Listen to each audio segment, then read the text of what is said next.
మనకి ప్రతి నెల శాలరీ వచ్చినట్టే గవర్నమెంట్‌కి కూడా ఒక రకమైన శాలరీ లేదా ఇన్‌కమ్ వస్తూ ఉంటది.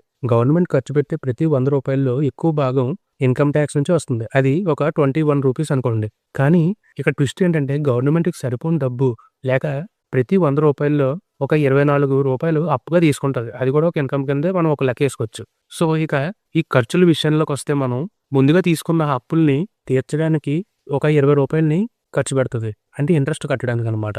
సో, ఇది వినడానికి ఒక డెట్ సైకిల్‌లా ఉన్నా సరే గవర్నమెంట్ ఇది ఫిస్కల్ డెఫిసిట్‌ని తగ్గించడానికి ప్రయత్నిస్తుంది.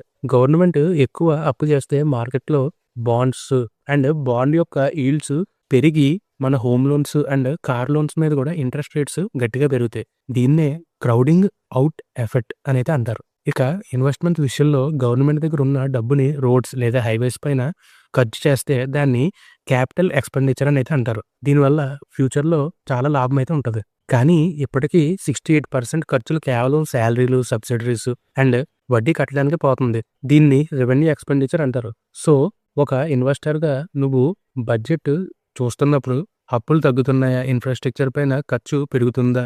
అండ్ బాండ్ యీల్డ్స్ ఎలా ఉన్నాయనేది గమనించడం చాలా ఇంపార్టెంట్. సో, అది ఫ్రెండ్స్. అండ్ ఇలాంటి ఫైనాన్స్ రిలేటెడ్ కంటెంట్ కోసం మా ఛానెల్ సబ్స్క్రైబ్ అవ్వండి. వచ్చే వీడియోస్‌లో మళ్ళీ కలుద్దాం.